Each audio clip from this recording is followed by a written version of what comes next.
budu se ptát odborníka v češtině, což je super.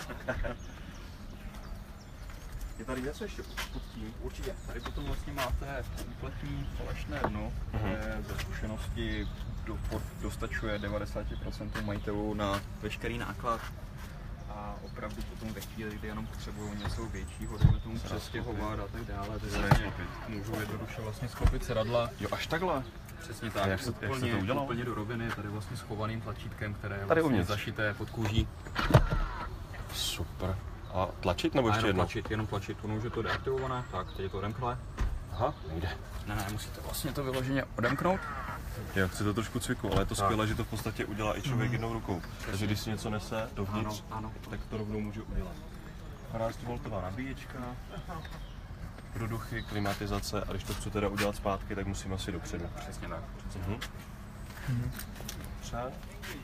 Tady ještě nějaký vstup.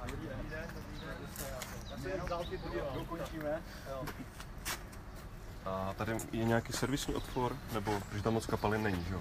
Ne, tady toto jsou vlastně jenom záslepky na kufr, na soft close od kufru, ať to dělá zbytečně rachot. Dobře. Uvnitř jsem si všiml USBček. Přesně tak, 2 USBčka vlastně vepředu, 2 USBčka nově vzadu, tady vlastně nově i nápoják.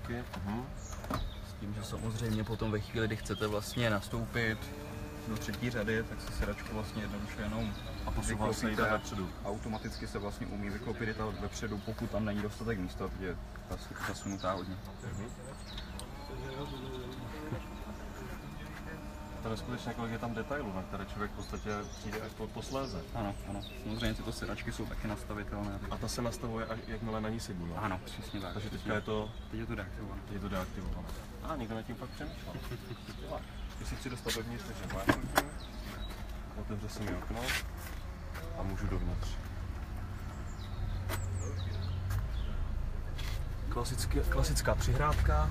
Dostanu se dovnitř? Určitě, jenom vlastně jediné manuální tlačítko vedle napravo od tabletu.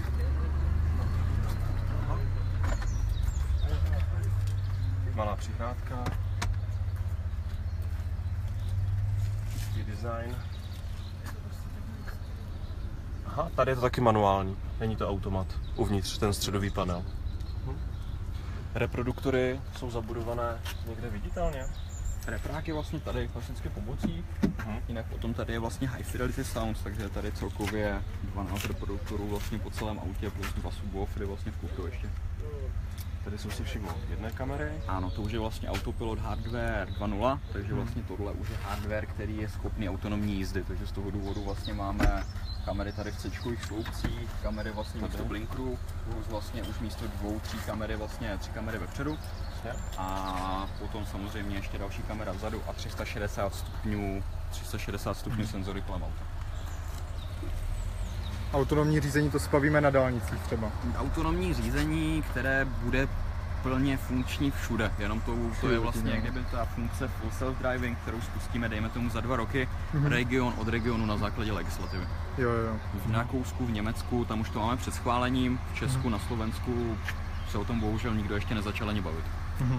Je něco, co byste ještě chtěl vzkázat čtenářům českým nebo divákům, co by měli ještě o X-ku vědět, které je takové zajímavější spíš pro rodiny? Pokud budete mít zájem se dozvědět všechny informace, vyzkoušet ho, přijďte za náma do Vídně a moc rádi se o vás postaráme. Skvěle, tak mi moc děkuji za pozvání. Děkuji moc, mějte se.